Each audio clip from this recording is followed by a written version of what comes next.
দুনিয়ার জীবন কি জীবন? চোখের সামনে অহরহ হয়ে গেল ঘটনা দেখছি আমরা। যাচ্ছে খুব সাদাল্লাদ করে, বর বিয়ে করতে যাচ্ছে, কার অ্যাক্সিডেন্ট, শেষ। Dead. কিছু সাহাবী তো এমনও ছিলেন, বদরের যুদ্ধ করতে এসেছেন, হাতের মধ্যে কিছু খেজুর আছে, খেজুর খাচ্ছেন, খোরমা খেজুর খাচ্ছেন। তখন নবী সাল্লাল্লাহু আলাইহি ওয়াসাল্লাম দাঁড়িয়ে ভাষণ দিচ্ছেন যে ওয়াসাবিকু ইলা মাগফিরাতিন মির রাব্বিকুম ওয়া জান্নাহ। ওই যে আয়াতটা আছে, তোমরা এগিয়ে চলো তোমাদের রবের ক্ষমার দিকে এবং জান্নাতের দিকে। আরদুহা কাআরদিস সামাই ওয়াল আরদ, যার প্রশস্ততা আসমান এবং জমিনের সমান। সাহাবী খেজুর খেতে খেতে খেজুরটা ফেলে দিলেন। আরেকজন সাহাবী জিজ্ঞাসা করলেন যে খেজুরটা ফেলে দিলেন কেন? তিনি বলছেন এই খেজুরগুলো খেতে অনেক সময় লেগে যাবে। নবী সাল্লাল্লাহু আলাইহি ওয়াসাল্লাম এমন কথা বলেছেন, এটা শোনার পরে আমি আর এক সেকেন্ড নষ্ট করতে যাচ্ছি না। খেজুর ফেলে দিয়ে যুদ্ধে ঝাঁপিয়ে পড়লেন, দেন শহীদ হয়ে জান্নাতে চলে গেল। তারাও তো মৃত্যুর স্বাদ গ্রহণ করেছেন, তাই না? সুমাইয়া রাদিয়াল্লাহু আনহা, আবু জাহেল তাকে নির্যাতন করছে, তার লজ্জাস্থানে বর্ষা ঢুকিয়ে দিয়ে, চিন্তা করতে পারেন, লজ্জাস্থানে বর্ষা নিক্ষেপ করে হত্যা করলো। সুমাইয়া রাদিয়াল্লাহু আনহা দেখতে কালো বর্ণের, চেহারা সুন্দর নয়, হয়তো বা আপনার মতো সুন্দর নয়, জান্নাতে এখন হাসছে ইনশাআল্লাহ তাআলা। তার স্বামী ইয়াসের, আবু জাহেল তাকে পিটাতে মেরে ফেললো, সে মারা গেল, শহীদ হয়ে গেল। অনেক ওলামায়ে কেরামকে, ইমাম, মুস্তাহিদ, মুহাদ্দিস দেখবেন সারাটা জীবন এত মেহনত করেছেন দিনের জন্য, বিয়ে শাদী করার সময় পান না। এমনও আছেন ইমাম এবং মুহাদ্দিস, জীবন তো তাদেরও ছিল। শুধু সাহাবী কেন, তাবেঈদের দিকে তাকান, তাবেঈন তাকান, আমাদের চার ইমামের দিকে তাকান। আবু হানিফা রাহিমাহুল্লাহ শেষ বয়সে জেলখানায়, কথিত আছে বিষ প্রয়োগে তাকে হত্যা করা হয়েছে। তার টাকার অভাব ছিল না, তিনি কিন্তু আমার মতো হতদরিদ্র ছিলেন না। আল্লাহ পাক তাকে সম্পদও দিয়েছিলেন, সমস্ত সম্পদ বিলিয়ে দিয়েছেন দিনের জন্য। ইমাম শাফিঈ রাহিমাহুল্লাহ, তার দিকে তাকান। আহমদ বিন হাম্বল রাহিমাহুল্লাহ, তার দিকে তাকান। তাকে পিটানো হচ্ছে আর বাগদাদের রাস্তায় দৌড়ানো হচ্ছে, কারণ সমাজের মানুষ ফতোয়া দিয়েছে একটা, তিনি ফতোয়া দিয়েছেন আরেকটা। ওই যে হিল্লা প্রথা আর ঠিকা বিবাহ নিয়ে আর কি। তিনি বলছেন, ইলামু ইয়া আহলা বাগদাদ, হে বাগদাদের মানুষটা জেনে রাখো যে আমি কোশ্চিনকালেও এই প্রথাকে জায়েজ করলাম না। তোমরা চিনে রাখো যে আমার নাম আহমদ। জীবন তাদেরও ছিল। ইমাম মালিক রাহিমাহুল্লাহ, তাকে এত মার দেওয়া হয়েছিল, হাত বাঁধতে পারতেন না নামাজের মুখে, নামাজে হাত বাঁধতে পারতেন না। সাহাবীদের থেকে নেন, তাবেঈ থেকে নেন, তাবেঈ থেকে নেন, মুস্তাহিদ ইমাম থেকে নেন, দুনিয়ার জীবন তারাও কিন্তু ভোগ করেছেন, আর আমরাও ভোগ করছি। আমাদের ভোগের সিস্টেমটা দেখেন, তাদের ভোগের সিস্টেমটা দেখেন। আমরা বাঁচছি দুনিয়ার জন্য, তারা বেঁচেছে পরকালের জন্য। আমরা দুনিয়ায় বাঁচছি দুনিয়ার জন্য, দুনিয়ার একটা চাকরি, একটা ব্যবসা, একটা পরিবার, একটা স্ট্যাটাস, বাড়ি গাড়ি, টাকা কড়ি, সম্পত্তি, এগুলোর জন্য। কিন্তু তারা বেঁচেছেন আল্লাহর জন্য, পরকালের জন্য। যে ব্যক্তি দুনিয়ার জন্য দুনিয়া করে, আল্লাহ পাক তাকে ইহকাল পরকাল দুটোই নষ্ট করে দিবেন। যে ব্যক্তি পরকালের জন্য দুনিয়া করবে, আল্লাহ পাক দুনিয়া গুছিয়ে দিবেন, আখিরাতও গুছিয়ে দিবেন ইনশাআল্লাহ। প্রথম কথা হচ্ছে এই যে দুনিয়ার জীবনকে প্রাধান্য দেওয়া যাবে না। দুনিয়ার জীবনের প্রতিটা কাজ আপনি একটা উদ্দেশ্যই করবেন, সেটা হচ্ছে আল্লাহ সন্তুষ্ট। বিয়ে শাদী করেছি কেন? আল্লাহর জন্যে। পরিবার গঠন করেছি কেন? আল্লাহর জন্যে। সন্তান নিয়েছি কেন? আল্লাহর জন্যে। দিন শিখেছি কেন? ইলম শিখেছি কেন? আল্লাহর জন্যে। চাকরি কেন করি? আল্লাহর জন্যে। প্রতিটা কাজ ইবাদত হবে যদি আপনি মুহাম্মদ সাল্লাল্লাহু আলাইহি ওয়াসাল্লামের তরিকা মেনে চলেন। ওমা খালাকতুল জিন্না ওয়াল ইনসা ইল্লা লিয়াবুদুন, শুধুমাত্র ইবাদত করার জন্যই আল্লাহ পাক জিন এবং মানুষ জাতিকে সৃষ্টি করেছে। আপনাকে আল্লাহ পাক এই হায়াতটা দিয়েছে। এখন বাকি সময়টা চিন্তা করেন, আগামী 30-40 বছর কিভাবে কাটাতে চান? দুনিয়ার জন্য বাঁচবেন না আল্লাহর জন্য বাঁচবেন? যদি আল্লাহর জন্য বাঁচতে চান, সর্বশেষ হেদায়েত আল কোরআন এবং সর্বশেষ নবী মুহাম্মদ সাল্লাল্লাহু আলাইহি ওয়াসাল্লাম, এর বাইরে কিচ্ছু নাই ভাই। সারা দুনিয়ার মানুষ মিলে যদি বলে যে কোরআন সুন্নাহর মধ্যে আছে সুদ হারাম, কিন্তু সুদ হালাল, হালাল হালাল, কোশ্চিনকালে হালাল হবেন। সারা দুনিয়ার মানুষ একটা মাছে যদি এসে বলে সুদ হালাল, সুদ ভালো, কোশ্চিন গেলে হালাল হয়ে যাবে না, হারামই থেকে যাবে। সারা দুনিয়ার মানুষ যদি বলে পর্দা করার দরকার নাই, এটা সেকেলে সেকেলে সেকেলে, এটা সেকেলে হয়ে যাবে না, এটা ফরজ থেকে যাবে। কিচ্ছু নাই কোরআন সুন্নাহর বাইরে, কিচ্ছু নাই। যা আছে দেখছেন বোগাস, যার কোনো ভিত্তি নাই, মানুষের মন গড়া প্রবৃত্তির অনুসরণ। এখন আপনি যখন কোরআন এবং সুন্নাহর কাছে আসতে চাইবেন, তখন কিন্তু আপনি চতুর্দিক থেকে বাধা পাবেন। এই পথ চলাটা এত সহজ হবে না।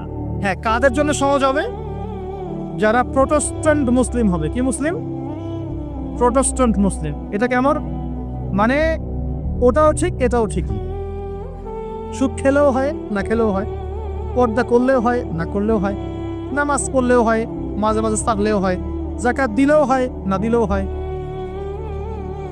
মডারেট প্রোটেস্ট্যান্ট মানে কোরআন সুন্নাহয় যা আছে এগুলো খুব কঠিন মনে হয়, একটু মৌলবাদী মৌলবাদী মনে হয়, এগুলো মানলে তো এই যুগে চলা যায় না, এগুলো ওই যুগের জন্য, এরকম ভার্সনে যারা চিন্তা করবে তাদেরকে কষ্ট পেতে হবে না। তারা দেখবেন কষ্ট না করেই দুনিয়ার জীবন কাটিয়ে দিচ্ছে, ওদের কোনো বাধা বিপত্তি আসবে না। আর আপনি যখন কোরআন সুন্নাহকে আঁকড়ে থাকবেন, কেমন করে আঁকড়ে থাকবেন? মারির দাঁত দিয়ে কামড়ে থাকবেন, নবীজি বলেছেন। মারির দাঁত দিয়ে কামড়াতে বলেছেন, সামনের দাঁত দিয়ে কামড়ালে ছুটতে যাবে, টান দিলে ছিঁড়ে যাবে। মারির দাঁতে কামড় দিলে টান দিলে সহজে ছিঁড়বে না। এভাবে থাকলে আপনার মাথা আসবে। এখন আপনার সামনে দেখবেন আপনি কিছু ফিতনা এবং কিছু সলিউশন। আপনি নিয়াত করেছেন যে আপনার যে গুনাহগুলো হয়েছে এগুলো থেকে আপনি তওবা করবেন ইনশাআল্লাহ, আগামী দিনগুলো আপনি কোরআন এবং সুন্নাহ অনুযায়ী চলবেন। এই কথা সেটা একমত আছেন তো? এখন চলতে গিয়ে দেখবেন যে আপনি কিছু স্পষ্ট বিষয় দেখতে পারবেন যেগুলোর সাথে আসলে কোরআন সুন্নাহর খুব একটা মিল পাওয়া যাবে না। আপনি দেখবেন স্পষ্ট শিরক করছে মুসলিমরা, আপনি দেখবেন স্পষ্ট বেদাত করছে, আপনি দেখবেন হারাম খাচ্ছে। মুসলিম যুবকরা মাদক, পর্নোগ্রাফি, জেনা, ফ্রি মিক্সিং, আপনার জুয়া, ক্যাসিনো, এই যে আপনার টিকটক প্রজন্ম, এগুলো নিয়ে ব্যস্ত আছে। আপনি স্পষ্ট দেখবেন মেয়েরা বেহায়ের মতো ঘুরে বেড়াচ্ছে। আপনি স্পষ্ট দেখবেন যে আপনি হালালে থাকলে চাকরি পাচ্ছেন না। আপনি স্পষ্ট দেখবেন পরিবারের লোকজন কথা শোনে না। আপনি এমনও দেখবেন ওলামায়ে কেরামের মাঝে ঐক্য নাই, এমন দেখবেন। আপনি এমনও দেখবেন যে মানুষ দিনকে দুনিয়ার বিনিময়ে বিক্রি করে দিচ্ছে। আর এমন দেখবেন যারা আপনার উপরে আছে তারা দিন সম্পর্কে তেমন কোনো জ্ঞান রাখে না। এমন জটিল পরিস্থিতিতে আপনি কি করবেন তখন? এরপরে আপনি যখন বিশ্বের দিকে তাকাবেন, তখন দেখবেন বিশ্বের সমস্ত পরাশক্তিরা ঐক্যবদ্ধ ইসলামের বিরুদ্ধে। বিশ্বের সমস্ত বড় বড় পরাশক্তিরা ঐক্যবদ্ধ ইসলামের বিরুদ্ধে। দেখবেন আপনি ইসলামের কোনো খিলাফা নাই, দেখবেন কোনো ইমাম নাই, কোনো আমির নাই, কোনো জামা নাই। দেখবেন আপনি সেই রকম সলফে সালেহিনের যুগের মতো সৌর্যবীর্য, ব্যক্তিত্ব, গায়রাত কিছু নাই। মনে হবে যেন আমরা দাসত্বের শৃঙ্খলে আবদ্ধ হয়ে গেছি। তখন আপনি কষ্ট পাবেন মনে মনে। আপনার মধ্যে ঈমান থেকে থাকলে আপনি কষ্ট পাবেন, ভিতর থেকে কষ্ট ফিল করবেন। যদি প্যারালাইজড রোগী হয়ে থাকেন তাহলে কষ্ট ফিল করবেন না। চেতনা থাকে দিনের, কষ্ট ফিল করবে। তখন আপনার স্ট্রাগল শুরু হবে। তখন আল্লাহ যদি আপনাকে বুঝ দেন, আল্লাহ দেখবেন আপনি কি করেন। আপনার মেধা দিয়ে আল্লাহ কি করেন, আপনি কি করেন, আপনার অর্থ দিয়ে আপনি কি করেন, আপনার হায়াতটা দিয়ে আপনি কি করেন, আপনার এই যে জনবল দিয়ে আপনি কি করেন, আল্লাহ আপনাকে যা দিয়েছেন তা দিয়ে আপনি দিনের জন্য কি করছেন, আল্লাহ পাক তখন দেখবেন। এই জায়গায় আমি আপনাকে কিছু সলিউশন বলছি। এটা শুধু আপনাকে বলছি তা নয়, আমি নিজেও এটা ফিল করি, লালন করি। আর আমি এমন কিছু বলবো না যা আমি নিজে আপনার জন্য পছন্দ করি না। যেটা আমি নিজের জন্য পছন্দ করি সেটাই আপনাকে বলব। প্রথম কথা, এখানে আপনাকে গাইডেন্স দিবে আল কোরআন। এরকম সিচুয়েশনে আপনাকে পথ দেখাবে অনলি আল কোরআন, এরপর নবী সাল্লাল্লাহু আলাইহি ওয়াসাল্লামের হাদিস। এখানে আপনার দায়িত্ব আসবে প্রথমত কোরআন পড়া শিখতে হবে। প্রথম কাজটা কি ভাই? কোরআন পড়া শিখতে হবে, তেলাওয়াত শিখতেই হবে, নিয়মিত তেলাওয়াত করতে হবে। একটা দিন যাবেন আপনার জীবনে যে কোরআন তেলাওয়াত আপনি করেন না, ইনশাআল্লাহ। বেশি থেকে বেশি করবেন, বেশি থেকে বেশি। আমার পরামর্শ হচ্ছে দিনে এক পারা করে করার চেষ্টা করুন। এরপর দায়িত্ব চলে আসবে আপনার কোরআন বোঝা। আপনি কিছু অংশ মুখস্থ করবেন, হিফজ করবেন, অর্থটা বোঝার চেষ্টা করবেন, কোরআনের ভাষাটা শেখার চেষ্টা করবেন। এর সব কিছু আপনি বুঝতে পারবেন না, তখন কি করবেন? আলেম ওলামার কাছে যাবেন, তাদের সোহবতে গিয়ে পড়ে থাকবেন। যে বিষয়টা বুঝতে পারছেন না জিজ্ঞাসা করে জেনে নেবেন। ফাসআলু আহলা যিকরি ইন কুনতুম লা তা'লামুন। এরপর কোরআনের আদেশ নিষেধগুলো আপনি মেনে চলবেন নিজে, নিজের পরিবারে এবং নিজের অধীনস্থদের মধ্যে। এরপরে আপনি থেমে যাবেন না, কোরআনের দাওয়াত আপনি যতটুকু জানেন এটা মানুষের কাছে প্রচার করবেন। মাদ্রাসা করবেন, মসজিদ আবাদ করবেন, বক্তব্য চালু করবেন, কোরআনের একটা রেভলিউশন ক্রিয়েট করবেন। কোরআনের জন্য আপনার জান মাল অর্থ বিলিয়ে দিবেন। ওই একটা ছোট কাজ দেখবেন পরকালে জান্নাতে যাওয়ার ওসিলা হয়ে গেছে ইনশাআল্লাহ। তারপর আপনি সুন্নতকে পাবেন, ওই সুন্নতের উপরে আপনার 24 ঘন্টাকে সাজাবেন। দিন রাত প্রতিটা আমল আপনি সুন্নাহ অনুযায়ী করার চেষ্টা করুন। এরপরে গিয়ে আপনার দায়িত্ব আরো বাড়বে। এরপর দায়িত্ব চলে আসবে উম্মাহ কেন্দ্রিক। আপনার তাজকিয়া অর্জন করতে হবে, আত্মশুদ্ধি। আত্মশুদ্ধি অর্জন করতে হলে সবসময় পরকালের ফিকির করতে হয়, মৌতের স্মরণ করতে হয়, বেশি বেশি কোরআন তেলাওয়াত করতে হয়, এতিমের মাথায় হাত বোলাতে হয়, আপনার সাদাকা বেশি বেশি করতে হয়, মাঝে মাঝে রোজা রাখতে হয়। এগুলো করতে থাকলে আল্লাহ জিকির বেশি বেশি করতে হয়, আল্লাহর ধ্যান করতে হয়, আল্লাহকে ডাকতে হয়, দোয়া করতে হয়, আত্মশুদ্ধি অর্জন হবে। একই সাথে আপনার অন্তর থেকে হিংসা, বিদ্বেষ, এই যে গীবত, রিয়া, অহংকার, সমালোচনা, সংস্কৃতি দূর করতে হবে। মনের মধ্যে অহংকার, হিংসা, বিদ্বেষ থাকলে আল্লাহর নূর পাওয়া যাবে না, তখন তাজকিয়া অর্জন হবে না। আল্লাহর নূর না আসলে আপনি খিজির হতে পারবেন না, যে অনেক দূর পর্যন্ত দেখতে পারে। সূরা কাহফের মধ্যে ঘটনা পাবেন। আর এই শেষ জামানায় টিকতে হলে আপনাকে খিজির হতে হবে, দূর পর্যন্ত দেখতে হবে। শোনেন, দূর পর্যন্ত দেখতে না পারলে বর্তমানকে মনে হবে ভবিষ্যৎ। এখন যে ফিতনাময় পরিবেশে বসে আছি এটা বর্তমান, এটা ভবিষ্যৎ নয়। একটা কথা বলেছিলাম বেশ কয়েক বছর আগে যে আপনার এমন একটা সময় আসতে যাচ্ছে যখন ক্যাশলেস সোসাইটি থাকবে, মানে কাগজের টাকাটাও থাকবে না। অনেক দিন আগের কথা। তখন কিছু মানুষ আমাকে বলেছিল, পরামর্শ দিয়েছিল এবং শুভাকাঙ্ক্ষী আর কি আমার। আর দিন দিন আমার শুভাকাঙ্ক্ষী বাড়ছেই আলহামদুলিল্লাহ, যে ভবিষ্যৎ বক্তা, তুমি হচ্ছে ভবিষ্যৎ বক্তা। আমি বলেছিলাম যে আমি যেটা বলেছি এটা ভবিষ্যৎ না, এটা বর্তমান।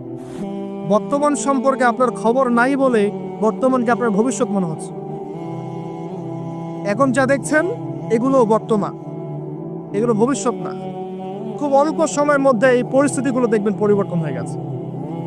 আসেন, যখন ব্যক্তিকেন্দ্রিক কাজ শেষ হয়ে যাবে তখন আপনাকে উম্মাহ কেন্দ্রিক চিন্তা করতে হবে।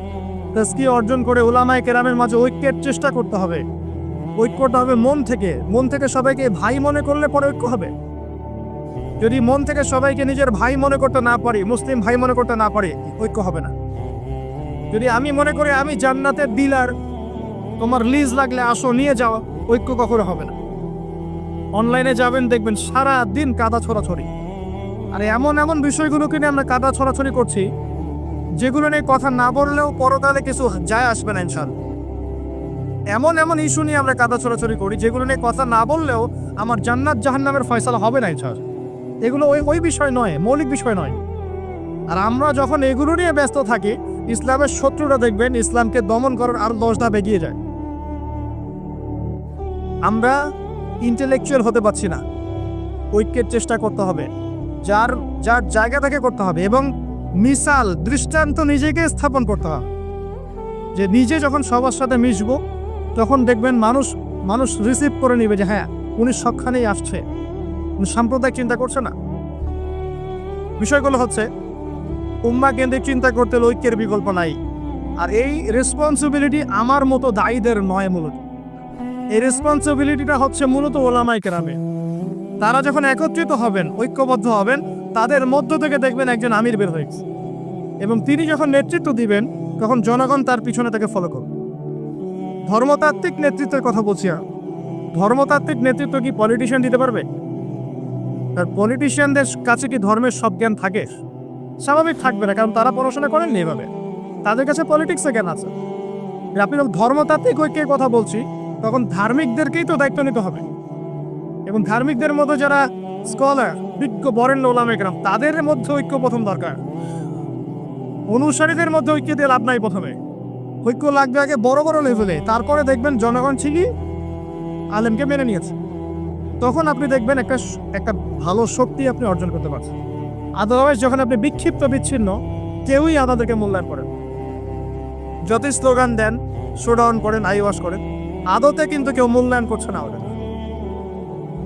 আর আল্লাহ রাব্বুল আলামিন কোরআনে বলেছেন, এখন এই আয়াত কোথায় আছে আল্লাহ ভালো জানেন, এই আয়াতের বাস্তবতা কোথায় সেটা আল্লাহ ভালো জানেন। ওয়া'তাসিমু বিহাবলিল্লাহি জামিআ ওয়ালা তাফাররাকু, এই আয়াতটা কোরআনের মধ্যে আছে, এটা কোরআনের মধ্যে আছে। আল্লাহ পাকের কিতাবের মধ্যে এই আয়াতটা আছে, ওয়া'তাসিমু বিহাবলিল্লাহি জামিআ, তোমরা আল্লাহর রজ্জুকে শক্ত করে ধরো ঐক্যবদ্ধভাবে। আচ্ছা, এটার উপরে আমল না করে আমরা যদি এড়িয়ে যাই, এটা কোরআনের অবমাননা হয় না? এটা কোরআনের অবমাননা হয় না? যখন কোরআনে স্পষ্ট বলা হচ্ছে তোমরা সুদ খেও না, তারপরেও খাচ্ছি, অবমাননা হয় না? আল্লাহ বলছেন জেনার ধার কাছেও যেও না, তারপরেও করছি, তখন অবমাননা হয় না? আমরা মানে আবেগ প্রদর্শন করার চাইতে বিবেকবান হয়ে কাজগুলো করলে বেশি ভালো হতো। কোরআনের সম্মান সর্বোচ্চ শিখরে তখনই পৌঁছাবে যখন এর আদেশ নিষেধের উপর আমল করা হবে, এবং আমরা আমল করে দেখাতে পারবো, এবং ইনশাআল্লাহ আমরা পারবো। যদি কেউ পারে পৃথিবীতে, শুধু মুসলিমরাই পারবে ইনশাআল্লাহ। এবং মুসলিমদের মধ্যে যারা পারবে না, আল্লাহ পাক ওদেরকে সরিয়ে দিবে, নতুন প্রজন্ম আল্লাহ পাক নিয়ে আসবে ইনশাআল্লাহ। যুব সমাজ পারবেই, পরবর্তী তরুণ প্রজন্ম এবং আগামী ছোটদের প্রজন্মরা পারবেই ইনশাআল্লাহ। যদি কেউ পারে, এরাই পারবে ইনশাআল্লাহ। ইনশাআল্লাহ দেখবেন আমাদের মতো মানুষদেরকে দিয়ে যদি কাজ না হয়, আল্লাহ পাক আমাদেরকে সরিয়ে দিবেন, দিয়ে এমন এমন মানুষ আল্লাহ পাক তৈরি করবেন যারা এই চেয়ারগুলোতে বসবে, বসে কোরআন সুন্নাহকে হাতে নিয়ে বিশ্বকে নেতৃত্ব দিবে ইনশাআল্লাহ। আসবে এক সময়, অপেক্ষা করতে থাকে, কারণ আমরা আখিরুজ্জামানের হাদিসগুলো সম্পর্কে জানি। একটা সময় চলছে মুসলিমদের ডমিনেশনের সময়, এরপর একটা সময় আসবে যখন মুসলিমরাই এই বিশ্বকে নেতৃত্ব দেবে ইনশাআল্লাহ। ইসলামই হবে এই বিশ্বের একমাত্র সুপার পাওয়ার। আল্লাহ রাব্বুল আলামিন ওই জেরুজালেম থেকেই আরো একবার কিয়ামতের আগে পুরো বিশ্বে ইসলামিক খেলাফা বাস্তবায়ন করবেন ইনশাআল্লাহ। এর প্র্যাকটিক্যালি আপনার আমার কিছু কাজ আছে, ইলম অর্জন করা আমাদের কাজ। আমাদের এত বড় বড় কাজ নাই, আমাদের যতটুকু সামর্থ্য এতটুকু কাজ আছে। আমাদের কাজ আগে ইলম অর্জন করা, আমাদের কাজ জানা অনুযায়ী আমল করা, উলামায়ে কেরামের সাথে সম্পর্ক রাখা, মাদ্রাসার সাথে সম্পর্ক রাখা, জ্ঞানের চর্চা করা, হালাকাগুলো বাড়ানো, ইমানের চর্চা করা। আমাদের কাজ পরিবারগুলোকে সংশোধন করা। যদি কথা না শোনে ছেড়ে দেন, একক পরিবার গঠন করেন। বুঝাতে বুঝাতে যদি দেখেন যে আপনার পরিবার লূতের স্ত্রীর মতো হয়ে গেছে, বা নূহ আলাইহিস সালামের স্ত্রীর মতো হয়ে গেছে, তার ছেলের মতো কথা শোনে না, ছেড়ে দেন, আপনি আলাদা থাকেন। তাও ইমানের সাথে আপোষ করেন না। আসহাবুল কাহফ সমাজ পরিবার সব ছেড়ে দিয়ে চলে গেছে, চলে যায় নাই? সব ছেড়ে দিয়ে চলে গেছে। যখন কেউ কথা শোনে না, একাই থাকতে হয় আল্লাহর রজ্জুকে ধরে। আল্লাহ পাক ইব্রাহিম আলাইহিস সালামকে বলেছেন, তুমি একাই একটা উম্মাহ। ইব্রাহিম, তুমি একাই একটা উম্মাহ। তো আমাদের কিছু কাজ আছে ভাই, ইমানের চর্চা করা, ইলম অর্জন করা, উলামায়ে কেরামের সোহবতে যাওয়া, তাজকিয়া, আত্মশুদ্ধি অর্জন করা, অন্তরে আল্লাহর নূর পাওয়ার চেষ্টা করা, বেশি থেকে বেশি ইবাদত করতে থাকা, সময়কে মূল্যায়ন করা, সময়কে মূল্যায়ন করা, জীবনটা গুছিয়ে নেওয়া। কারণ আমি এখানে থাকতে আসিনি, আমি আপনি এখানে থাকতে আসেনি। আজকে থেকে 50 বছর পরে, 100 বছর পরে এখানকার একটা মানুষও বেঁচে থাকবে না। এখানে আমরা বসে আছি যারা, কেউ থাকবে না, এই বিশ্বের কোনো নেতা থাকবে না। আজকে থেকে 100 বছর পরে এই ন্যাটো, জাতিসংঘ, হাবিজাবি কিচ্ছু থাকবে না। আপনি বিশ্বের যত পরাশক্তি দেখছেন, এগুলো কিচ্ছু থাকবে না। এই পৃথিবীর যে মানুষগুলো এখন বেঁচে আছে, 100 বছর পরে কেউ থাকবে। এখন মনে হচ্ছে এরাই সব, এগুলো সব না। 100 বছর, জাস্ট 100 বছর। আরে কিয়ামতের মাঝই তো হবে 50,000 বছর। কিয়ামতের মাঝ কত বছর? এই তুলনায় 100 বছর কিছু সময়? আল্লাহর কাছে 100 বছর কোনো সময় না। 100 বছর পর কিছু থাকবে না, কোনো আমি আপনি কেউ না, আমি আপনি কেউ থাকবো না। তো এই দুনিয়ার জীবনটাকে মূল্যায়ন করেন, গুছিয়ে নেন, আপনি জীবনের প্ল্যান করেন, আগামী 5 বছর আপনি কি করতে চাচ্ছেন, কতটুকু করতে চান, কি কি সনদ অর্জন করতে চান, কোন কোন বই আপনার পড়া হয়নি। আগামী 5 বছরের মধ্যে আপনার একটা ভালো জব দরকার, কি জব করবেন আপনি, যেটা করলে আপনি হালাল খেতে পারবেন। কত বছর আপনি বিয়ে করতে যাচ্ছেন এবং বিয়ের পর আপনি কিভাবে সন্তান প্রতিপালন করবেন। যখন আপনার বয়স 50 হবে তখন আপনার ছেলের বয়স কত হতে পারে। প্ল্যান করতে হয় জীবন সম্পর্কে। এবং আমি সেভ করব সম্পত্তি ভবিষ্যতের জন্য। কিসে সেভ করব? আমি এমন সম্পত্তি যদি সেভ করি, জমাই, যেটার মূল্য সামনে গিয়ে কমে যাবে, তাহলে আমি ঠকবো। যদি আমি এমন সম্পত্তিতে সেভ করি যেগুলোর মূল্য বাড়বে, আমি জিতবো। জীবনকে নিয়ে প্ল্যান করতে হবে। এবং এই সময়টুকুতে আমি দিনের জন্য কি করতে চাই, দিনের জন্য আমি কতটুকু করতে চাই। আমার দ্বারা কি একটা মসজিদ করা সম্ভব না? আমার দ্বারা কি একটা মাদ্রাসা করা সম্ভব না? আমি কি একটা এতিম প্রকল্প করতে পারি না? আমি কি একটা বিধবাদের প্রজেক্ট করতে পারি না? আমি কি একটা মা বোনদেরকে নিয়ে সেলাই মেশিনের কোনো প্রজেক্ট করতে পারি না? আমি কি মানব সেবামূলক কিছু কাজ করতে পারি না? ছোট্ট একটা সামাজিক সংগঠন করতে পারি না? কিছু একটা তো করতে পারি আমি। আল্লাহ পাক কি আমাকে কোনো প্রতিভা দেন নাই? আল্লাহ পাক কি আমাদেরকে কোনো প্রতিভা দেন নাই? একজন আলেম হয়ে আমি কি 100-200 ছাত্র বের করতে পারি না? একটা বড় এমন একটা প্রতিষ্ঠান কি করতে পারি না যেখান থেকে বছরে বছরে মাশাআল্লাহ বিশ্ব বরেণ্য আলেমরা বের হবে? পারি না? কিছু তো পারি। আল্লাহ পাক কিছু তো শক্তি আমাকে দিয়েছেন। আল্লাহ পাক তো বলেননি আমাকে এখন অস্ত্র নিয়ে নামো মাঠে, বলেছে কি? আমার তো পরিবেশই নাই। বাংলাদেশের মানুষ 90% মুসলিম বলছি আমরা, দেখবেন 80% নামাজ পড়ে না, দেখবেন 80% কোরআন পড়তে জানে না, যাকাত দেয় না, পর্দা করছে না, যুব সমাজের জীবনের উদ্দেশ্য ঠিক নাই, সারা দিন রাত অপসংস্কৃতি নিয়ে পড়ে আছে। এখন বেসিক কাজগুলো না করে কি আপনি বড় রেজাল্ট পাবেন? কখনো না। এই বেসিক কাজগুলো আমরা করতে পারি। এবং সবচেয়ে বড় একটা কাজ হচ্ছে আমাদের জায়গা থেকে উম্মার মাঝে ফাটল সৃষ্টি না করে ইউনাইটেড করার চেষ্টা করা যায়। আর আমাদের পরবর্তী প্রজন্ম, স্পেশালি এই তরুণদের প্রজন্ম, তরুণীদের আর আমাদের পরে ছেলে মেয়ে যারা আসবে, সোনামণি, এদেরকে আপনি আগামী বিশ্বের জন্য তৈরি করেন। এটা বড় চ্যালেঞ্জ। বড় বড় আলেম তৈরি করেন। দেখেন দিন দিন আলেমদের সংখ্যা কমে যাচ্ছে। আমার মতো নগণ্য মানুষকে যখন এই চেয়ারে বসে কথা বলতে হয়, তখন তো আমি বুঝতে পারছি যে আলেমের সংখ্যা আজকে কি অবস্থা। আমি তো আলেম নই, কথা বলতে হচ্ছে। কিছু মানুষ আমার কথা শুনছে, তার মানে বুঝতে পারছি আলেমদের সংখ্যা কত কম। বড় বড় ওয়ার্ল্ড রিনাউন্ড আলেম তৈরি করতে হবে। ইমাম বুখারীর মতো, আবু হানিফা রাহিমাহুল্লাহর মতো, আহমদ বিন হাম্বলের মতো কে তৈরি করবে? এটা কি আমার পক্ষে করা সম্ভব? একার পক্ষে করা সম্ভব? নিঃসন্দেহে একটা কমিউনিটি দরকার। সবার মাঝে দিনের ফিকির তৈরি করতে হবে যে আমার সবচেয়ে ইম্পর্টেন্ট জিনিস এই পৃথিবীতে আমার দিন, আল্লাহর দিন। এর চেয়ে ইম্পর্টেন্ট কিছু নাই আমার জন্য। সব কিছু পরে, দিন আগে। দিনকে এগিয়ে নিতে হবে, আমাকে চ্যালেঞ্জ গ্রহণ করতে হবে। এরকম চিন্তা ফিকির লালন করলে পরেই তো রেজাল্ট আসবে, নাহলে তো আসবে না। দেখেন, আমরা আমাদের মতো মানুষ যারা আছে, এরা একটা জাতিকে নেতৃত্ব দিতে পারবে না। তো প্রবলেমসগুলো ধরিয়ে দিতে পারে হয়তো, সর্বোচ্চ সলিউশনে কিছু পথ বলতে পারে। তো বাস্তবতা হচ্ছে এই যে কাজগুলো জনগণকেই করতে হবে। আর এই যে একদিন আসলাম, একটা কথা বললাম, চলে গেলাম, আদতে কোনো ফলাফল নাই। একদিন আসলাম, একটা মাহফিল করলাম, যেভাবে আসছি এভাবে চলে গেলাম, আদতে কোনো ফলাফল হবে না। যদি হ্যাঁ এই কথাগুলো মানুষের মনের মধ্যে গেঁথে যায় এবং আগামীর পৃথিবীর জন্য তারা প্রস্তুতি গ্রহণ করতে পারে, তখন গিয়ে কথা ফলবেন সব। আসুন, আইওয়াশ, শোডাউন এবং আবেগী জাতি না হয়ে আমরা বিবেক দিয়ে চিন্তা করি, উম্মার অবস্থা চিন্তা করি, বৈশ্বিক অবস্থা চিন্তা করি, ভাবি। বারবার একটা কথা বলি আমি, একটা দেশের মধ্যে সরকার, প্রশাসন, জনগণ, আলেম ওলামা, যুবক শ্রেণী, মহিলারা, শিশুরা, এরা সবাই একটা দেহের মতো, একটা বডির মতো। এরা সবাই একে অপরের পরিপূরক, একে অপরের ভাই, সবাই মুসলিম। এখানে কেউ কারো শত্রু না। আমরা যদি একে অপরকে শত্রু মনে করে ভুল করব, তখন আমাদের শত্রুতার সুযোগ পেয়ে যাবে। আমরা সবাই একে অপরের পরিপূরক। সবাইকে নিয়ে, দেশকে নিয়ে, জাতিকে নিয়ে, উম্মাকে নিয়ে এগোতে হবে। কোনো মানুষ যদি এভাবে চিন্তা করে যে আল্লাহ আমাকে দেখছেন, আমি আল্লাহকে দেখতে পাচ্ছি না, তো কি হয়েছে, আল্লাহ আমাকে দেখছেন, এই ব্যক্তি কি পাপ করতে পারবে? এই ব্যক্তি গোপনেও কি পাপ করতে পারবে?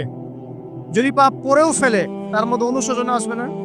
আল্লাহ আমাকে দেখেছেন, যদি পাপ করেও ফেলে দেখবেন 2 রাকাত নামাজ পড়ে বলছে আল্লাহ আমাকে মাফ করে দাও। আমাদের চলতে ফিরতে পাপ হতে পারে, স্পেশালি যুবকদের পাপ বেশি হতে পারে। যদি পাপ হয়ে যায় হতাশ হবেন না। পাপ হয়ে গেছে হতাশ হবেন না। ওযু করবেন, জায়নামাজে দাঁড়াবেন, 2 রাকাত নামাজ পড়বেন, ওই পাপের কথা আল্লাহকে বলে ক্ষমা চাইবেন। ইনশাআল্লাহ আল্লাহ পাক আপনার গুনাহকে নেকি দিয়ে পরিবর্তন করে দেবেন ইনশাআল্লাহ। যতবার পাপ হবে ততবার নামাজে দাঁড়াবেন, ততবার ওযু করবেন, ততবার 2 রাকাত নামাজ পড়বেন এবং আল্লাহর কাছে ক্ষমা চাইবেন। ইনশাআল্লাহ আল্লাহ মাফ করবেন। শয়তান আপনাকে হতাশ করতে চাইবে, সাস্টেট করতে চাইবে। আরে তুমি অন্যায় করেছো, এত বড় বড় পাপ করেছো, তুমি পর্নোগ্রাফি দেখো, তুমি মেয়ের সাথে জেনা করেছো, তুমি মদ খাও, তুমি এই করো, তুমি কিভাবে আল্লাহর সামনে দাঁড়াবে, কোন মুখ নিয়ে দাঁড়াবে? এগুলো শয়তানের ওয়াসওয়াসা। কার ওয়াসওয়াসা? আল্লাহ পাক ক্ষমা করতে করতে ক্লান্ত হবেন না, আপনি ক্ষমা চাইতে চাইতে ক্লান্ত হয়ে যাবেন ইনশাআল্লাহ। আল্লাহ পাক এমন গফুর রহিম। এক ব্যক্তি 99টা খুন করেছে। কয়টা? 99টা খুন করে এক আলেমের কাছে গিয়ে বলেছে যে আমার কি তওবা হবে? সে বলেছে না, তওবা হবে না। সে বলেছে কি তওবা হবে না। সে আলেম ছিল না, সে আবেদ ছিল। আবেদ মানে ইবাদত করতে বেশি বেশি, খুব বেশি জ্ঞান ছিল না। আমাদের মতো আমরা কিন্তু ইবাদত বেশি করি, জ্ঞান খুব কম। তো সে ছিল আবেদ, সে বলেছে না তওবা হবে না। তো ও বেটারেও কোপ দিয়ে 100টা খুন করে ফেলেছে, 100 ফিল আপ। এবার সে চিন্তা করছে যে আমি কি করব। আরেকজন আলেমের কাছে গিয়ে বলছে আমি 100টা খুন করেছি, তওবা হবে? এই আলেম সত্যিকারের আলেম ছিল, তিনি বলেন হ্যাঁ তওবা হবে, তুমি ইস্তেগফার করো এবং এই এলাকা থেকে চলে যাও, অন্য এলাকায় গিয়ে থাকো, অন্য একটা এলাকায় গিয়ে থাকো, এখানে তোমার স্মৃতি জড়িত আছে, অন্য জায়গায় হিজরত করে গিয়ে থাকো। তো সে ব্যক্তি চলে গেল, যাওয়ার পথে তার মৃত্যু হয়ে গেছে। আল্লাহ পাকের ফেরেশতা চলে এসেছে, আযাবের ফেরেশতা এবং জান্নাতের ফেরেশতা, তারা নিজেদের মধ্যে এখন তর্ক করছে কে রূহটা নেবে, আত্মাটা কে নেবে। ওই যে রূহ কাকে বলে, সায়েন্সকে জিজ্ঞাসা করেন, সায়েন্সের প্যান্ট খারাপ হয়ে যাবে, রূহ কাকে বলে তো দেখি। এখন আল্লাহ পাক এই বান্দাকে মাফ করতে চাচ্ছেন, তিনি কি করলেন? আল্লাহ পাক কৌশল করলেন। তিনি বললেন জমিনটা মেপে দেখো, ফেরেশতারা তোমরা জমিন মেপে দেখো, সে যেখান থেকে বের হয়েছে সেখানকার দূরত্ব বেশি না যেখানে যাচ্ছিল ওখানকার দূরত্ব বেশি। এবার আল্লাহ পাক জমিনকে আদেশ করলেন এই জমিন তুমি লম্বা হয়ে যাও। জমিন আল্লাহর আদেশ শোনে না? এই পাহাড় আল্লাহর আদেশ শোনে না? শোনে। পাহাড়ে যা হচ্ছে, আল্লাহ রাব্বুল আলামিনের গজব চলে আসলে এই পাহাড় দেখবেন মানুষের উপর গজব ফেলবে ইনশাআল্লাহ তাআলা। সমুদ্রের কিনারে যা হচ্ছে আমরা দেখে আসলাম, যে নগ্নতা অশ্লীলতা চলছে, যখন আল্লাহ পাকের গজব আসবে দেখবেন সমুদ্র ভাসিয়ে দেবে সবাইকে দেখবেন ইনশাআল্লাহ। আল্লাহর আদেশ যখন চলে আসবে প্রকৃতি আল্লাহর কথা শুনবে। জমিনকে আল্লাহ বললেন লম্বা হয়ে যাও, জমিন লম্বা হয়ে গেল। এবার ফেরেশতারা মেপে দেখলো সে যেখানে যাচ্ছিল ওর পরিমাণটা বেশি। আল্লাহ পাক বললেন ওকে মাফ করে দাও, ওকে মাফ করে দাও। 100 খুন করেছে। কত খুন? এটা বলে আপনাকে আমি খুন করতে উৎসাহিত করছি না, কথা কি বুঝতে পারছেন? আমি আপনাকে খুন করতে উৎসাহিত করছি না। আমি বলছি আল্লাহ পাকের দয়া এত প্রশস্ত যে আপনি পাপ করলে হতাশ হবেন না, হতাশ হয়ে যাবেন না। আমি অনেক পাপ করে ফেলেছি, আল্লাহ মাফ করবেন না, এমন চিন্তা করবেন না। আরেক ব্যক্তির ঘটনা আছে, এগুলো কিন্তু গল্প না, এগুলো বনী ইসরাইলের কাহিনী, সত্যিকারের ঘটনা। আরেক ব্যক্তি এত বেশি পাপ করেছিল যে নিশ্চিত যে আমি মারা গেলে জাহান্নামে যাব। এখন সে মওতের আগে তার সন্তানদেরকে বলছে যে আমি মারা গেলে আমার লাশটাকে পুড়িয়ে ফেলবা, লাশটা পুড়িয়ে ফেলে অর্ধেক ছাই বাতাসে ভাসিয়ে দিবা, অর্ধেক ছাই সাগরে ভাসিয়ে দিবা, অর্ধেক ছাই বাতাসে উড়িয়ে দিবা, অর্ধেক ছাই সাগরে ভাসিয়ে দিবা। সন্তানরা তাই করলো। আল্লাহ পাক সাগরকে বললেন ছাই জমা করে দাও, বাতাসকে বললেন ছাই জমা করে দাও। এটা ছাই জমা করে তাকে আবার পুনরুত্থিত করা হল। এবার আল্লাহ জিজ্ঞাসা করছেন তুমি এই কাজটা কেন করেছো না? বলো এই কাজ তুমি কেন করেছো? সেই ব্যক্তি বলছেন মিন খাশিয়াতিকা ইয়া রাব্বি, হে আল্লাহ আমি তোমার ভয়ে এই কাজটা করেছি। আর তুমি আল্লাহ খুব ভালো করেই জানো যে আমি তোমার ভয়ে করেছি না অন্য কোনো কারণে করেছি। আল্লাহ পাক বললেন তুমি আমার ভয়ে যদি করে থাকো আমি তোমাকে মাফ করে দিলাম। একজন ব্যভিচারী নারী, প্রস্টিটিউট বোঝেন? পতিতা বোঝেন? পতিতা বা যৌনকর্মী যে শব্দগুলো বোঝেন? আচ্ছা, এটা তো এখন একটা প্রফেশন হয়ে গেছে, তাই না?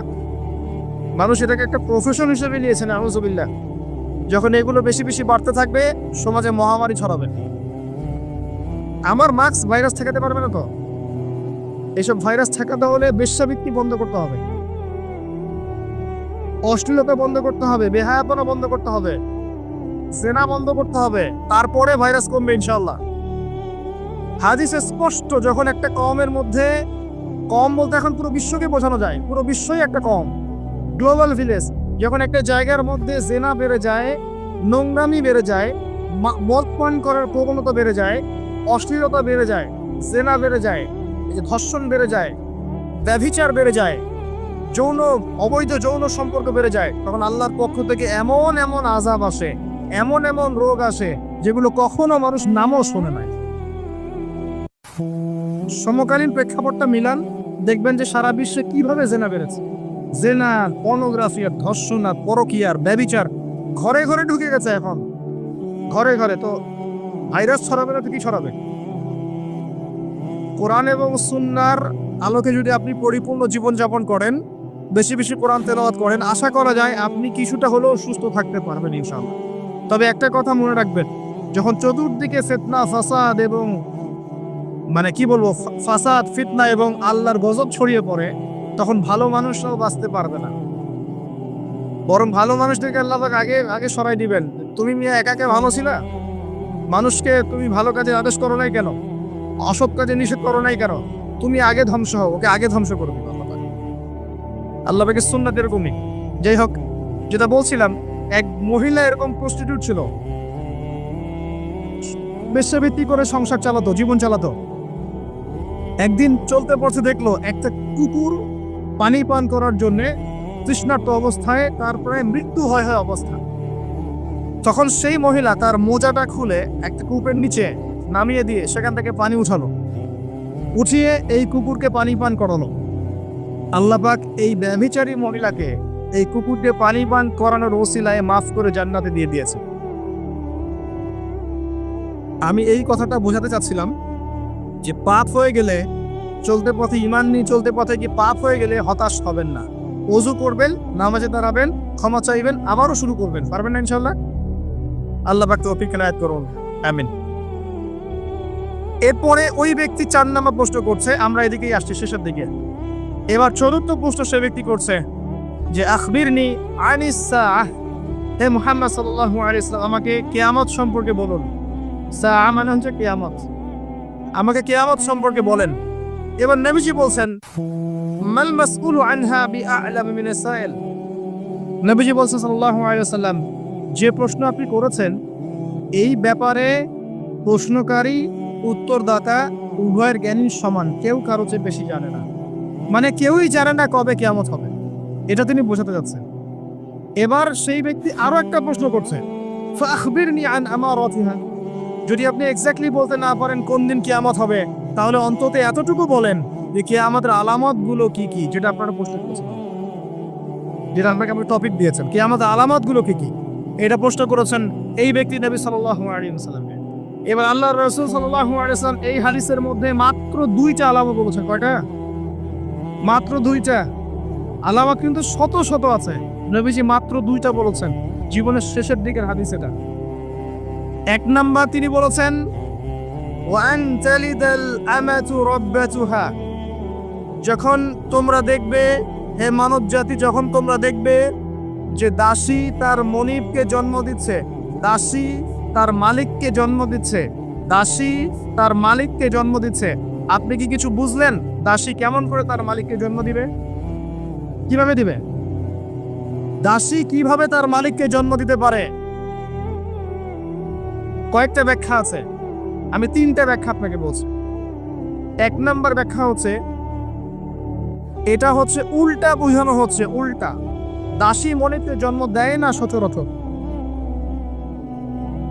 শেষ জামানায় কিয়ামতের আগে আগে সমাজের ন্যায় অন্যায়, ভালো মন্দ, হক বাতিল ইত্যাদির মানদণ্ড উল্টে যাবে। মানুষ ন্যায়কে মনে করবে অন্যায়, অন্যায়কে মনে করবে ন্যায়। মানুষ সত্যকে মনে করবে মিথ্যা, মিথ্যাকে মনে করবে সত্য। সত্যবাদীকে বলবে মিথ্যাবাদী, মিথ্যাবাদীকে বলবে পরম সত্যবাদী। খেয়ারতকারীকে বলবে আমানতদার, আমানতদারকে বলবে চরম খেয়ারতকারী। সমাজের অবস্থা এমন হয় নাই? সুবহানাল্লাহ। এটা হচ্ছে আখিরুজ্জামানের কোন সাইনের জন্য অপেক্ষা করছেন? এগুলোই আনতালিদাল আমাতু রাব্বাতু, এটা একটা ব্যাখ্যা। আরেকটা ব্যাখ্যা হচ্ছে পিতা মাতার সাথে দাস দাসীর মতো আচরণ করা হবে। এটা হচ্ছে না এখন? এটাও শেষ জামানা হাদিসে এসেছে যে মানুষ সম্পত্তির জন্য পিতাকে হত্যা করবে, সন্তান সম্পত্তির জন্য মাকে হত্যা করবে, ভাই ভাইকে হত্যা করবে, বোন বোনকে হত্যা করবে, এবং প্রতিবেশী প্রতিবেশীকে হত্যা করবে। এই পরিস্থিতি নাই ভাই? দেখতে পান না চারপাশে? এগুলো দেখার জন্য কি খুব বেশি ডিগ্রি সার্টিফিকেটের দরকার আছে? অনেক বড় আলেম হওয়ার দরকার আছে? দুই চোখ দিয়ে দেখতে পারেন না? পিএইচডি করার দরকার আছে? আপনি এমনি বুঝতে পারবেন। যদি আপনার মধ্যে সামান্য পরিমাণ দূরদর্শিতা থাকে, আপনি বুঝতে পারবেন। এটাই হচ্ছে সমাজের সিচুয়েশন। যেই মায়ের পায়ের নিচে জান্নাত, সেই মাকে এখন সম্পদের জন্য হত্যা করা হয়। যেই বাবার সন্তুষ্টিতেই সন্তানের জান্নাত, ওই বাবাকে বৃদ্ধাশ্রমে রেখে আসা হয়। ওই যে লাইফে এসে আত্মহত্যা করে যায় মানুষ। সুবহানাল্লাহ, সুবহানাল্লাহ। যেই বাবা মা সারাটা জীবন নিজে খেয়ে না খেয়ে সন্তানকে লালন পালন করে, শেষবার সেই বাপ মাকে দেখার কেউ থাকে না। নিজে যখন হাঁটতে পারতো না, বাবা ওর হাত ধরে হাঁটায়। বাবা যখন হাঁটতে পারে না, বাবার হাতে একটা লাঠি ধরা দেয়, ও হাত ধরে হাঁটাতে পারে না। সন্তান হিসেবে আমরা এখন অপদার্থ, নোংরা প্রজন্ম, বুদ্ধি প্রতিবন্ধী টিকটক প্রজন্ম। না জানে বাপের সম্মান, না জানে মায়ের সম্মান, না জানে বাপ কি জিনিস, না জানে মা কি জিনিস। যাদের বাবা মা নাই তারা জানে বাবা মা কি জিনিস। আমাদের মধ্যে যাদের বাপ মা মারা গেছে তারা জানে বাপ মা কি জিনিস। যাদের বেঁচে আছে এরা জানে না। নবী সাল্লাল্লাহু আলাইহি ওয়াসাল্লাম বলেছেন, ওই ব্যক্তির জন্য ধ্বংস যে ব্যক্তি পিতা মাতাকে পেয়েছে, তাদের খেদমত করে জান্নাত লাভ করতে পারে নাই। এই ব্যক্তির জন্য চরম ধ্বংস। পিতা মাতাকে কষ্ট দিয়েন না। মায়ের প্রসব বেদনার একটা সেকেন্ডের ঋণ আপনি শোধ করতে পারবেন। লুকমান আলাইহিস সালাম তার সন্তানকে বলছেন, ইয়া বুনাই লা তুশরিক বিল্লাহি ইন্নাশ শিরকা লাযুলমুন আযীম ওয়া ওয়াসাইনা আল ইনসানা বিওয়ালিদাইহি হুসনা। তোমার পিতামাতার সাথে ভালো আচরণ করো। হামালাতহু উম্মুহু ওয়াহনান আলা ওয়াহন। তোমার মা তোমাকে কষ্টের পর কষ্ট লালন করে সহ্য করে এই যে প্রসব করেছে। ওয়াফিসালুহু ফি আমাইন, 2 বছর দুধ পান করিয়েছে। এই ঋণ শোধ করতে পারবে কেউ? আল্লাহ পাক আমাদেরকে বোঝার তৌফিক দান করুন। আল্লাহ পাক আমাদেরকে পিতা মাতার খেদমত করার তৌফিক দান করুন। আমিন। আনতালিদাল আমাতু রাব্বাতুহা, দাসী মনিকে জন্ম দিবে মানে দাস দাসীর মতো আচরণ করা হবে পিতা মাতার সাথে। এটা এখনকার সাইন। আপনি এই বিশ্বের দিকে তাকান, দেখেন কি হচ্ছে। আরেকটা ব্যাখ্যা কি হতে পারে, এটা আমি এখন করতে পারবো। এই ব্যাখ্যা আজকে থেকে 500 বছর আগে করা সম্ভব ছিল না। সত্যি সত্যি দাসী মনিকে জন্ম দিবে। কিভাবে? মনে করেন একটা রাষ্ট্রের নাম সিঙ্গাপুর। কি নাম? আচ্ছা, ওইখানকার মেয়েরা খুবই আধুনিক, ফ্যামিনিস্ট। ফ্যামিনিস্ট মানে হচ্ছে নারীবাদী। নারী পুরুষের কোনো ভেদাভেদ নাই, কাঁধে কাঁধ মিলিয়ে সব করবো। Okay fine. এখন তারা তাদের কেরিয়ারের পিছনে ছোটে। সকালবেলা উঠেই জব এবং চাকরি, কেরিয়ার ইত্যাদি ইত্যাদি। বিয়ে শাদী করেছে, ফর্মালিটিস করতে হয়। কেউ কেউ আবার ওই লিভ টুগেদার থাকে, কেউ কেউ মেয়ে মেয়েকে বিয়ে করে ইত্যাদি ইত্যাদি। কেউ ছেলে ছেলেকে বিয়ে করে, এমনও চলছে এখন আর কি। তো কেউ কেউ আবার ভুল করে বিয়ে করে ফেলেছে। এখন সন্তান হয়ে গেছে, একটা সন্তানকে তো মানুষ করার সুযোগ নাই, সন্তানকে ডে কেয়ার সেন্টারে দিয়ে এসেছে। আবার কারো কারো সন্তান নেয়ার মতো সময়ই নাই, ক্যারিয়ার নিয়ে ব্যস্ত। কথা বুঝতে পারছেন? সন্তান 7 মাস 9 মাস পেটে ধারণ করব, আবার এই সিজার বা নর্মাল ডেলিভারি, আরো 2 বছর কষ্ট ইত্যাদি ইত্যাদি। দরকার কি সন্তানের? কি করা যায়? দরিদ্র দেশগুলো থেকে মেয়েকে হায়ার করা। যেমন দরিদ্র দেশ মনে করেন যে আমাদের ধরেন মালদ্বীপ বা আমাদের শ্রীলঙ্কা বা আমাদের আফগানিস্তান বা আমাদের অন্যান্য যেগুলো দরিদ্র কান্ট্রি, ইন্দোনেশিয়া থেকে বেশি নেওয়া হয়, যেগুলোর মাথা পিছু অনেক কম। আচ্ছা, একটা দরিদ্র দেশের মেয়েকে নিয়ে এসে একজন পুরুষ স্পার্ম মানে শুক্রাণু, তার যে শুক্রাণুটা আছে, এই শুক্রাণুটা বিশেষ পদ্ধতিতে ওই মেয়ের ওই ডিম্বাণুর সাথে মিলিত করে ইনজেক্ট করা হয়। আমি কি বুঝাতে পারছি? একটু বোঝার চেষ্টা করেন। শুক্রাণুটাকে নিয়ে মেডিকেল সায়েন্সের এখন অনেক পদ্ধতি আছে, এর মধ্য দিয়ে শুক্রাণু ডিম্বাণুকে একসাথে একত্রিত করে গর্ভের মধ্যে রেখে দেওয়া হয়। এবার এখানে বাচ্চা কনসেপ্ট করে, আস্তে আস্তে আস্তে বাচ্চা বড় হচ্ছে। কার্পেটে বাচ্চা বড় হচ্ছে ওই গরিব মেয়েটা, আর শুক্রাণু কার? ওই বড় লোকের। কথা বুঝতে পারছেন কি? যার স্বামী আর স্ত্রী দুজনে ব্যস্ত, সন্তান নেওয়ার ফুরসত নাই, স্ত্রীর সন্তান নেওয়ার ফুরসত নাই, স্ত্রী ব্যস্ত ক্যারিয়ারের পিছনে, ফ্যামিলিস্ট। এবার 9 মাস এই মেয়েটাকে খুব ভালো মতো খাওয়ানো হবে, ফ্রেশ পানি খাওয়ানো হবে, ফ্রেশ খাবার, একদম তত্তাজা একটা বাচ্চা চাই। 9 মাস পরে এই মেয়ে বাচ্চা খালাস করলো, সিজার হলো বা নর্মাল ডেলিভারি হলো। আর সিজার আজকে থেকে 100-200 বছর আগে ছিল না, নতুন একটা পদ্ধতি এসেছে, পেট কাটা হবে, বাচ্চা বের করে ফেলা হবে। সুবহানাল্লাহ। মনে হয় গরু, ছাগল, হাঁস মুরগির বাচ্চা হয়, মানুষের বাচ্চা সিজার ছাড়া হতে পারে না। এটা যে শেষ জামানের হাদিসে আছে, আপনাকে বললে আপনি বিশ্বাস করবেন? আখিরুজ জামান, কিয়ামতের আলামতের যতগুলো হাদিস আছে এর মধ্যে একটা এরকম হাদিস আমি পড়েছি যে শেষ জামানায় মেয়েদেরকে ধরা হবে, ওদের পেট কেটে ফেলা হবে। আর কোন নিদর্শনের জন্য অপেক্ষা করছেন? শেষ জামানায় মেয়েদেরকে ধরা হবে। মেয়ে রাজি না থাকলেও বোঝানো হবে সিজন না করলে বাচ্চা বাঁচবে না। মেয়ে রাজি না থাকলেও, পরিবার রাজি না থাকলেও বোঝানো হবে বিজনেস, যে সিজার না করলে আপনার মেয়েকে বাঁচানো যাবে না, আপনার সন্তানকে বাঁচানো যাবে না। পরিস্থিতি খুবই খারাপ। এমন ভাবে ব্রেইন ওয়াশ করা হবে, ভয়ে বাচ্চা, মা বলবে হ্যাঁ করেন, সিজার করেন, বাবা বলবে হ্যাঁ করেন, কোনো সমস্যা, জানেন? এবং এর পিছনে লাখ টাকা, 2 লাখ টাকা, 5 লাখ টাকা নির্দ্বিধায় খরচ করা হবে। বিজনেস, টোটাল বিজনেস একটা। ক্রিটিক্যাল অবস্থা এক জিনিস, আর নর্মালি সবাই গণহারে সিজার করছে আরেক জিনিস। এটা টোটালি একটা ব্যবসা এবং পুরো মানব জাতিকে ধ্বংস করার প্ল্যান। এটা জুলুম, মেয়েদের উপরে জুলুম। শেষ জামানে হাদিস এসেছে যে আখিরুজ জামানে এক মেয়েদেরকে ধরা হবে, মানে মেয়েরা ধরা দিবে না, ধরা হবে, পেট কেটে ফেলা হবে, এর ভিতরে যা আছে ওকে বের করে ফেলা হবে। স্পষ্ট টপকা হাদিস। কেউ দলিল চাইলে আমাকে নক করে, আমি দিব দলিল ইনশাআল্লাহ। কোন সময়ের জন্য অপেক্ষা করছে? এই সিজারিয়ান, এই ট্রেডিশনটা আজকে থেকে 50 বছর আগে ছিল। আপনার দাদিরা কি এইভাবে সন্তান জন্ম দিয়েছে?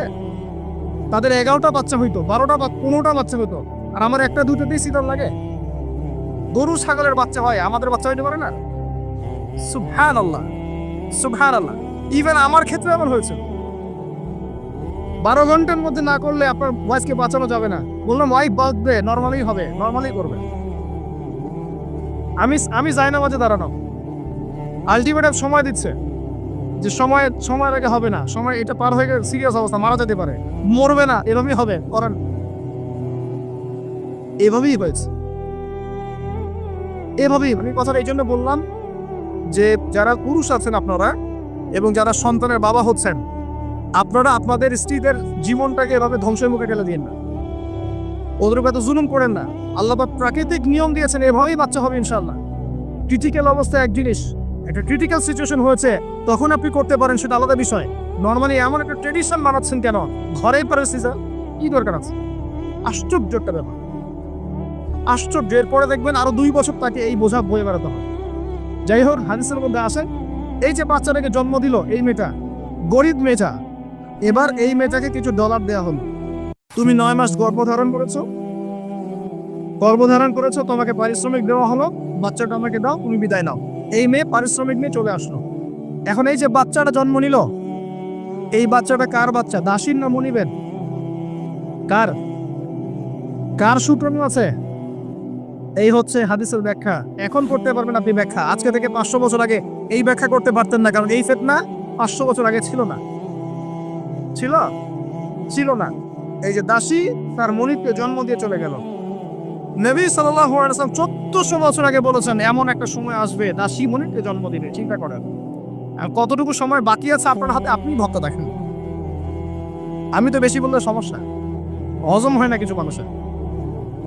খালি চোখ কান বন্ধ করে খাও দাও, ঘুমাও, 5 ওয়াক্ত নামাজ পড়ো, ব্যাস এনাফ। যখন সমস্যা আসবে তখন দেখা যাবে, এমন ভাব মানুষের আর কি।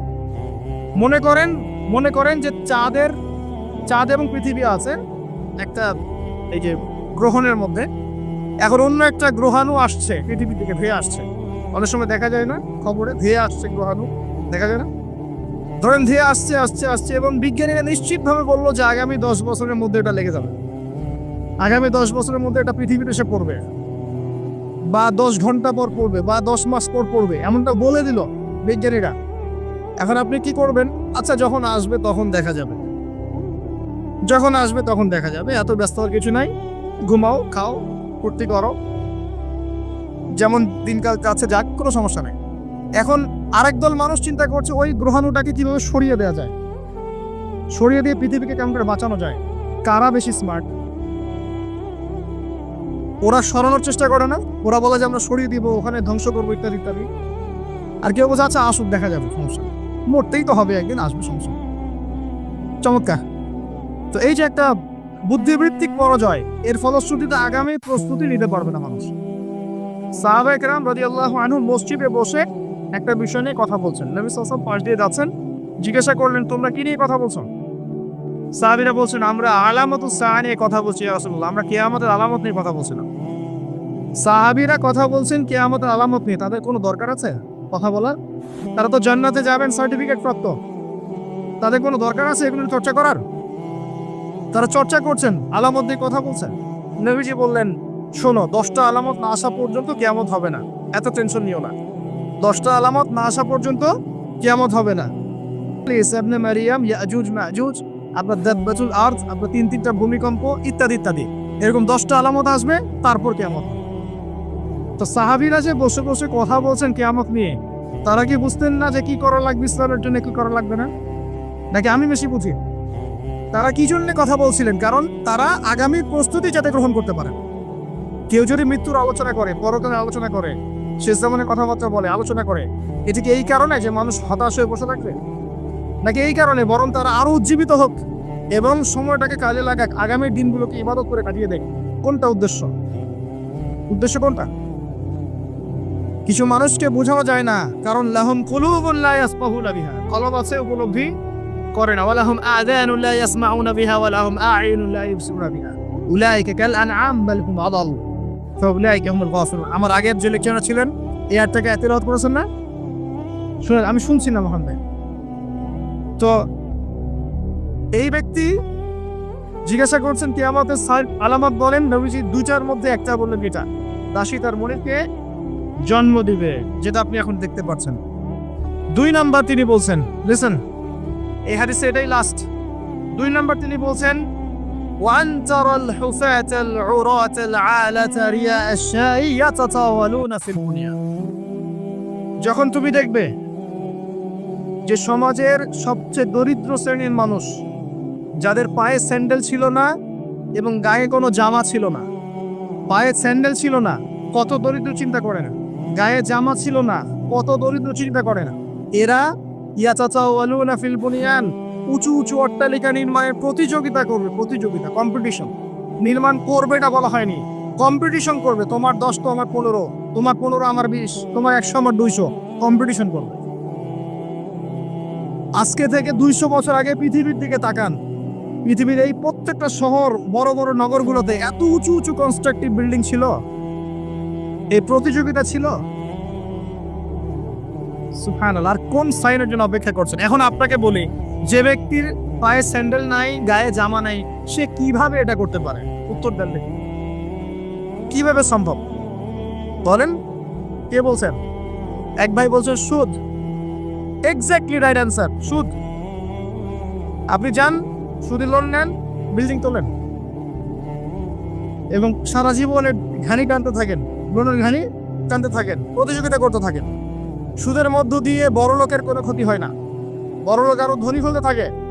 সুদের মধ্য দিয়ে দরিদ্র দরিদ্র হতে থাকে। ব্যাংক ওই যাকে লোন দিয়েছে ওর রক্ত চুষবে, আর এ যে লোন নিয়ে বাড়ি করেছে এ ভাড়া দিয়ে রক্ত চুষবে। আর ভাড়া দিয়ে ভাড়া দেওয়ার জন্য দুর্নীতির আশ্রয় নিবে, অসৎ পথে যাবে, সমাজের কাঠামোটা কলাপস করে দেবে। একটা প্রবলেমের সাথে আর অনেক বিষয় জড়িত থাকে। 1 নাম্বার হচ্ছে রিবা, যার মধ্য দিয়ে এটা করা সম্ভব। আর 2 নাম্বার হচ্ছে কি? আত্মসাৎ। অন্যের সম্পদ অন্যায়ভাবে আত্মসাৎ করতে পারলে আপনি রাতারাতি এই পর্যায়ে যেতে পারবেন ইনশাল্লাহ। অন্য পদ্ধতি আছে? একজন হালাল খেয়ে হালাল খেয়ে হালাল পথে থেকে খুব সহজ এরকম 10, 20, 50 তলা বিল্ডিং করা খুব সহজ? এত সহজ না, এত সহজ না। এই হাদিসে নবী সাল্লাল্লাহু আলাইহি ওয়াসাল্লাম এই 2টা আলামত বলেছেন। অন্যান্য হাদিস ভিতরে আরো অনেক কথা বলেছেন। ফর এক্সাম্পল, আমি কয়েকটা বলে শেষ করছি, বড় বড় কয়েকটা বলছি। ফর এক্সাম্পল, শিরিক বেড়ে যাবে। কি বেড়ে যাবে? শিরিক বেড়ে যাবে। ভণ্ড নবীদের আগমন ঘটবে। সময়গুলো সংক্ষিপ্ত হয়ে আসবে। একটা বছর একটা মাসের মতো চলে যাবে, একটা মাস একটা সপ্তাহের মতো চলে যাবে, একটা সপ্তাহ একটা দিনের মতো চলে যাবে। সময় কি দ্রুত যাচ্ছে না? আপনি কি বুঝতে পারছেন সময় দ্রুত যাচ্ছে? চাঁদ দ্বিখণ্ডিত হয়ে যাবে। চাঁদ পিণ্ড দ্বিখণ্ডিত হয়ে গেছে, চাঁদ দ্বিখণ্ডিত হয়ে গেছে। সূরা কমারের 1 নম্বর আয়াত পড়ে দেখেন। বেশি বেশি আল্লাহর গজব আসবে, মহামারী আসবে, ঝড়, জলোচ্ছ্বাস, প্রাকৃতিক দুর্যোগ বেশি বেশি আসতে থাকবে এবং এমন এমন সব রোগের আবির্ভাব ঘটবে যেগুলো কখনোই ছিল না পৃথিবীতে। এইডসের নাম মানুষ আগে শুনেছে? এইচআইভির নাম মানুষ শুনেছে? এখন এসব যে ভাইরাস চলছে এগুলোর নাম আগেকার জেনারেশন শুনেছিল কখনো? এরপরে যেগুলো আসবে সেগুলো আমরাও শুনি নাই, আমাদের পরের প্রজন্ম শুনবে। এটাই শেষ না, আরো আসবে। নবীজি আরো বলে গেছেন, বেশি থেকে বেশি মানুষ সুদ খাবে। যে ব্যক্তি সুদ থেকে দূরে থাকতে চাইবে তার গায়েও এসে সুদের ছিটা ফোঁটা লাগবে। মুসলিমদের মধ্যে বিভক্তি বেড়ে যাবে, আপোষে হানাহানি কাটাকাটি বেড়ে যাবে, হারাজ হত্যাকাণ্ড বেড়ে যাবে। এত বেশি হত্যাকাণ্ড হবে যে মানুষকে হত্যা করছে ও জানবে না কেন হত্যা করছি, যে নির্বন্ধ হবে সেও বুঝবে না কেন আমাকে মারা হবে। প্রথম বিশ্বযুদ্ধের ইতিহাস একটা লেকচারে বলেছি, সেকেন্ড ওয়ার্ল্ড ওয়ারের ইতিহাসটা বলেছিলাম। এগুলো দেখেন সারা বিশ্বে কত মানুষকে মারা হয়েছে বিগত শতাব্দীতে, 100-150 বছর দেখে নিন। হারাজ হত্যাকাণ্ড, প্রচুর হত্যাকাণ্ড। প্রথম ওয়ার্ল্ড ওয়ারেই মিনিমাম 3 থেকে 4 কোটি মানুষকে মারা হয়েছে। দ্বিতীয় ওয়ার্ল্ড ওয়ারে 7 থেকে 8 কোটি মানুষকে মারা হয়েছে। সামনে যেটা আসবে ওখানে দেখবেন পৃথিবীর 1/3 মানুষের শেষ।